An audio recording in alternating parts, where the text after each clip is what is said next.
రితేష్ గారు హాయ్ అండి. యాక్చువల్లీ మీరు ఇందాక ప్రొడ్యూసర్ చెర్రీ గారు అన్నట్టే వీళ్ళిద్దరు డేట్స్ అనేది చాలా కష్టం. ఎందుకంటే ఎప్పుడు లాక్ అయి ఉంటుంది. పొద్దున్న నుంచి 2-3 షిఫ్ట్లు కూడా చేస్తుంటారు. లైక్ సత్య గారి విషయంకి వస్తే ఇప్పుడు పెద్ద చేస్తున్నారు, వెంకటేష్ గారు సినిమా చేస్తున్నారు. సో చాలా సినిమాలు చేస్తున్నారు ఆయన. ఏంటి డేట్స్ ఎలా కేటాయించారు నిజంగా మీరు అన్నట్టు? అంటే ఇది నేను యాక్చువల్లీ లాస్ట్ ఇయర్ మేలో అలా స్టార్ట్ చేద్దాం అనుకున్నా. ఆయన ఉండడం వల్ల నవంబర్లో స్టార్ట్ చేయాల్సి వచ్చింది అంతే. సార్ సింపుల్ ఆన్సరా? సో చెర్రీ గారు మీరు చెప్పండి సార్. అంటే నిజంగానే వీళ్ళ డేట్స్ ఇచ్చి ఇంత తక్కువ టైంలో ఫినిష్ చేయడం అనేది కూడా ఇప్పుడు మీరు అనుకున్న టైంకి రిలీజ్ చేయడం కూడా ఈజీ కాదు కదా. సో అంటే రితేష్ గారు చెప్పినట్టు డెఫినెట్గా డేట్స్ రావడం అంత ఈజీగా మాకు దొరకలేదండి. He was busy with lot of assignments, ఎందుకంటే చాలా మూవీస్ చేస్తున్నారు సత్య ఎస్పెషల్లీ. సో ఆయన ముందే చెప్పాడు, నేను సెప్టెంబర్ అక్టోబర్లో ఆ టైంలో అవుతేనే బంచ్ కింద ఇవ్వగలుగుతాను, ఎక్కువ డేట్స్ ఇవ్వగలుగుతాను బల్క్గా, అప్పుడు నాకు చాలా ఫిలిమ్స్ ఫినిష్ అయిపోతాయి అని చెప్పడం జరిగింది. ఆగస్ట్ సెప్టెంబర్ అలా అక్టోబర్ నవంబర్ అయిపోయింది. సో నవంబర్ 17th స్టార్ట్ చేశాను యాక్చువల్ షూటింగ్. సో ఇంకా అక్కడి నుంచి మటుకు మాకు చెప్పిన డేట్స్ ఇచ్చారు. మధ్యలో కొంచెం కొన్ని ఆబ్లిగేషన్స్ వచ్చి మళ్ళీ ఇవ్వాల్సి వచ్చింది. But that was okay. But from November 17 onwards ఈ కెప్ ద డేట్స్. అండ్ వెన్నెల కిషోర్ గారు కూడా ఆయన కావాల్సిన నెంబర్ ఆఫ్ డేస్ మీకు క్లియర్గా చెప్పాము, అది అన్నీ ఆయన కరెక్ట్గా అరేంజ్ చేసి ఇచ్చారు. సో అలానే అందరూ అజయ్ కానివ్వండి, శ్రీనివాస్ రెడ్డి గారు కానివ్వండి, అందరు డేట్స్ కూడా ప్రాపర్గా సెట్ అయినాయి. ఎవరు డేట్స్ వేస్ట్ కాకుండా స్మూత్గా నవంబర్ 17 మటు చాలా స్మూత్గా జరిగింది షూట్. వెనల్ కిషోర్ గారు హాయ్ అండి. మీరు అంటే ఇది వరకు ప్రమోషన్స్కి వచ్చేవారు కాదు, సో చాలా లిమిటెడ్గా వచ్చేవారు. ఈ మధ్య ప్రమోషన్స్కి కనిపిస్తున్నారు, అయినా కానీ అందరూ సంభ్రమాశ్చర్యాలకు గురవుతున్నారండి మీరు వస్తుంటే. అసలు మీరు వచ్చారా అని. అంటే అది కదండి, ఇప్పుడు ఈ రోజు అయితే ఈ ఈవెంట్కి రావడానికి కారణం మాత్రం త్రివిక్రమ్ గారు. First of all I want to thank him. ఎందుకంటే షూటింగ్ మధ్యలో కూడా అప్పటికి నేను సత్య ప్రెషర్ పెడుతున్నాం, సార్ కొంచెం ఈవెంట్ ఉంది అంటే ఇద్దరు అదే షూట్లో ఉన్నాం అనమాట. సో పాపం ఆయన మేనేజ్ చేసి అప్పటికప్పుడు కొంచెం మాది కొంచెం ఫాస్ట్గా ఫినిష్ చేసి పంపించారు. సో దానికి థ్యాంక్ యూ. అంటే కుదిరితే డెఫినెట్లీ వస్తానండి, అలా ప్రమోషన్కి రాకూడదని ఏమి ఉండదు, బట్ డెఫినెట్లీ. సత్య గారు అదే ఇప్పుడు ఆ డేట్స్ కేటాయించడం ఓకే, కానీ ప్రమోషన్స్ కూడా ఇప్పుడు మీరు అన్నట్టు త్రివిక్రమ్ గారినో ఇంకొకరినో రిక్వెస్ట్ చేసి ఇవ్వాల్సి వస్తుంది కదా. డేట్ ఏమో దగ్గర పడిపోయిన 10 days ఉంది. ఏంటి ప్రమోషన్స్ ఎలా ప్లాన్ చేస్తారు మీరు, మీ డైరెక్టర్?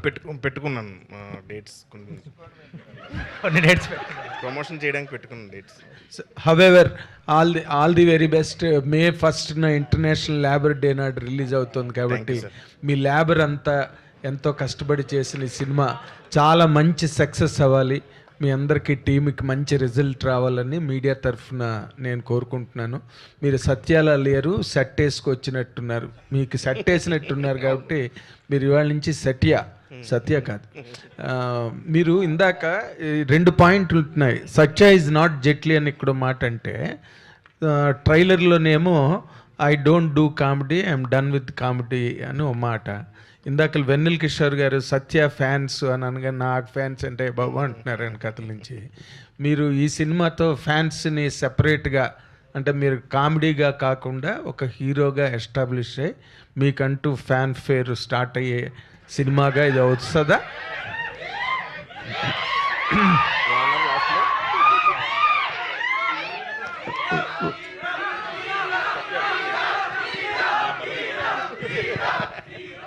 నిజంగా వాళ్ళే సార్ నా బలం నిజంగా.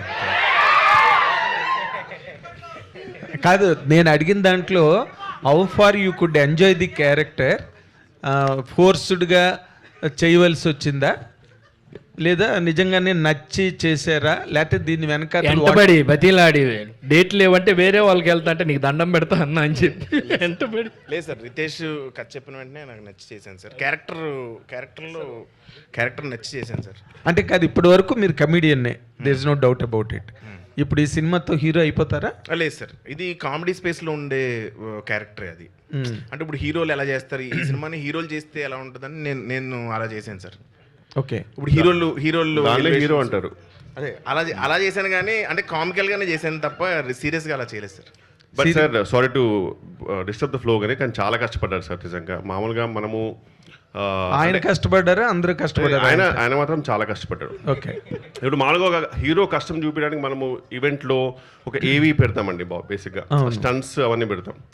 ఈయన ఫోటో పెడితే సరిపోతుంది సార్, ఎందుకంటే ఆయన వేసుకున్న విగ్ అన్ని రోజులు సార్ చెప్తున్నాను చాలా కష్టం సార్. అది మాత్రం కష్టం సార్, అది దానికి మాత్రం నిజంగా కష్టపడ్డాను నిజంగా. అంటే ఆయన సడన్గా ఒకరోజు విగ్ తీసి వస్తే సార్ నిజంగా నేను గుండు కొట్టుకున్న తర్వాత మనం సడన్గా ఫస్ట్ టైం స్నానం చేస్తాం కదా సార్, ఒక ఫీలింగ్ వస్తుంది.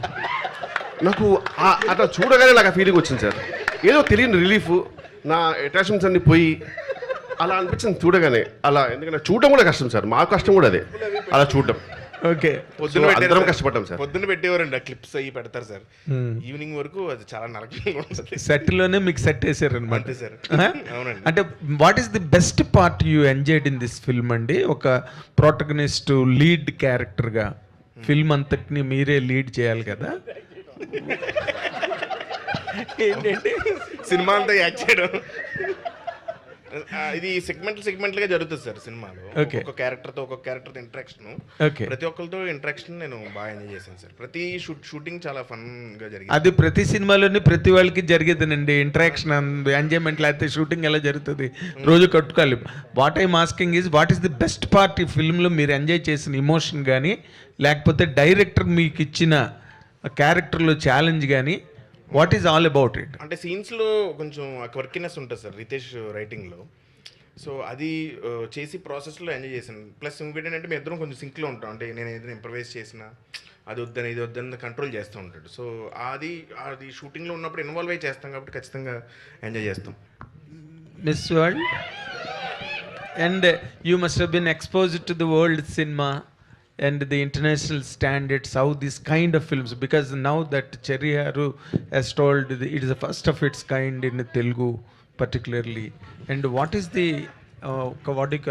what is the difference you felt when you acted or when you were on the set? What is your best feeling, because it differs from all the rest of the films? You're so right. I mean, this is the gold standard. This is exactly what the world looks at and goes, wow, this is cinema. So definitely मैं ऐसा कहूँगी कि I learned a lot. There was plenty that I was able to take back. I was, of course, I was nervous. I was learning, but in the process, I also observed that there's a lot of dedication and hard work that people put into the Telugu film industry. It is incredible how hard I've seen every single member work, and they made life, I can speak on my part as an actor, they made life easy for me so much. All I had to do was be completely prepared in what I'm doing, go on set, and that's my job. I wasn't stressed out about other things because the work was done so well by the entire team. I'm very happy for your happiness in your answer, but I spoke about the content, the espionage on a flight board. You know, you must have seen many films on international arena. Can you compare this film with any other film that you have seen till now? There are a few movies, you're right. There are many movies that kind of follow the pattern of being on a flight, and this is 80% shot on a flight. So, in terms of the content of the movie, there are a lot of similarities in terms of, I can talk from an actor's point of view. So, I told you what my experience was. Not from the content point of view? The movie makers are sitting right there, so I think they would be able to answer it with more detail, and the correct answer would come from them. I think I wouldn't be the right person to answer that question. So you have to answer the director, sir, for that. So ఇప్పుడు మీరు చేసిన character కూడా తర్వాత న్యూస్లో చర్చలకు జరిగేటువంటి sensibilities ఉంటాయి. అయితే మీ క్యారెక్టర్ రిలీజ్ అయిన తర్వాత, మేడే రిలీజ్ అయిన తర్వాత అలాంటి సెన్సిబిలిటీస్ని ఏమైనా టచ్ చేసే అంశాలు ఏమైనా ఉన్నాయా సినిమాలో? ప్యూర్ ఆన్ ఓన్లీ కామెడీ పాయింట్లోనే వెళ్తుందా అంటే ఏం చెప్తారు? అంటే ఇది రాసింది సెన్సిబుల్ ఉన్న వ్యక్తి, అందుకనే ఆయన అడగంగానే ఏం ఆలోచించకుండా చేసా. చాలా పద్ధతిగానే ఉంది. మీరు సాటిస్ఫై ఉన్నారా సార్ ఈ క్యారెక్టర్ తోటి? అవునవును. శ్రీనివాసరెడ్డి గారు, మీరు ఎంతమందో డైరెక్టర్లతో, చాలా మంచి టాప్ ర్యాంకింగ్ డైరెక్టర్స్ అందరితోనే చేశారు, అన్ని పెద్ద పెద్ద హిట్స్లో చేశారు. Always you క్యాటర్ to comedy. It was very fun loving. ఇప్పుడు ఈ డైరెక్టర్ మన very young and very new, almost with 1 to 3 films, ఈయన తాలూకా ట్రీట్మెంట్లో మీరు ఫీల్ అయిన ఫ్రెష్నెస్ ఏంటి సార్?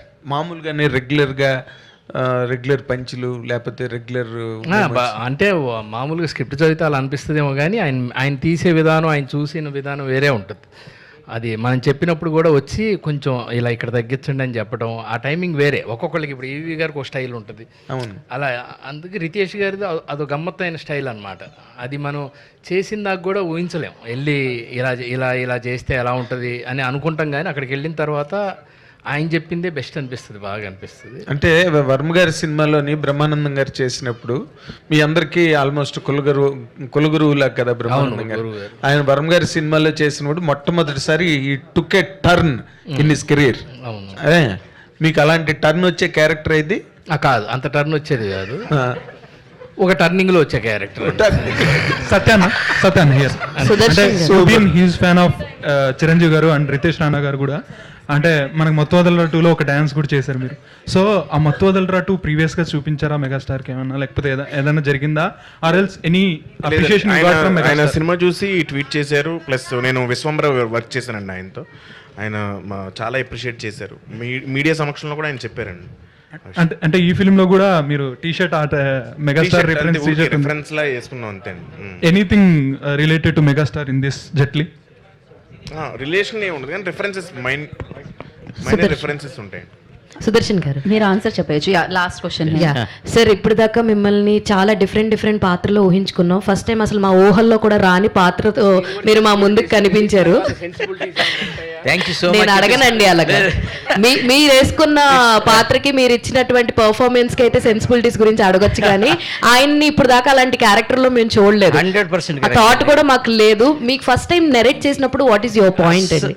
నేను ఒక అద్భుతం ఏంటంటే రితేష్ రాణా నన్ను హ్యాపీ బర్త్డేతో ఓ మలుపు తిప్పారు, తర్వాత మత్తు వదలరాతోటి ఇంకొక మలుపు. అవన్నీ ఆ గెటప్స్ ఇలా ఇవ్వటం అనేది గొప్ప సాహసం. అంటే ఒక డైరెక్టరు నా స్థాయిలో ఉన్న ఒక ఆర్టిస్ట్కి ఇలా ఊహించి ఒక డిఫరెంట్గా ఆయన్ని ఒక చిన్న మలుపు, అంటే ఈ మలుపు తర్వాత ఇది ఒక గెలుపు. ఆ గెలుపు అంటే ఏంటంటే డిఫరెంట్ గెటప్స్లో నాకు అవకాశాలు రావడానికి ఇది ఒక గొప్ప ఫౌండేషన్. అది ఒక డైరెక్టర్గా ఆయన కన్సీవ్ చేసి దాని పేరు నూర్జహాన్ అని పెట్టి, అసలు దాంట్లో అదే ప్రత్యేకం కామెడీ క్యారెక్టర్ కాకుండా వన్ ఆఫ్ ది క్యారెక్టర్స్గా దాన్ని మలచడం అనేది is known for his screen play, మీకు తెలుసు. అట్లాగే ఇచ్చిన, అలాగే మా చెర్రీ గారికి మా హోమ్ ప్రొడక్షన్ లాంటిది వీళ్ళందరూ అభిమానంతో ఒకసారి మళ్ళీ new lease of life, a new turning రావటం నాకు చాలా సంతోషంగా ఉంది. అలాగే ఇక మా సత్య ఇక్కడ ఇలాగే ఉండొచ్చు, కానీ అక్కడ స్క్రీన్ మీద చూస్తున్నారుగా రెస్పాన్స్. కమెడియన్గా అతనికి ఉండేటువంటి ఏదైతే ఒక ఫౌండేషన్ ఉందో అది ఇవాళ హీరోగా చూడాలని అందరూ కోరుకుంటున్నారు. అది ఇక్కడ మనకి తెలుస్తుంది. So that it self is a great thing. And చాలా చాలా చాలా మా చెర్రీ గారికి, రితేష్ గారికి ప్రత్యేకంగా నేను నా ధన్యవాదాలు తెలియజేస్తున్నాను. Thank you so much for asking me the question, because there is a scope for me to tell about the change in my career. All the very best. Sir